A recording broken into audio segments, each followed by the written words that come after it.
You're watching How Leap. Let's free up space on your iPhone by clearing cache.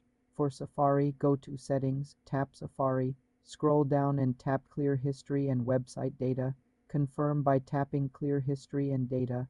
For individual apps like Facebook or Instagram, you must delete and reinstall them. Offload unused apps instead. Go to Settings, tap General, then iPhone Storage. Select an app and tap Offload App. This removes the app but keeps its documents and data. You're watching How Leap. Let's free up space on your iPhone by clearing cache. For Safari, go to Settings, tap Safari, scroll down and tap Clear History and Website Data. Confirm by tapping Clear History and Data. For individual apps like Facebook or Instagram, you must delete and reinstall them. Offload unused apps instead. Go to Settings, tap General, then iPhone Storage. Select an app and tap Offload App. This removes the app but keeps its documents and data.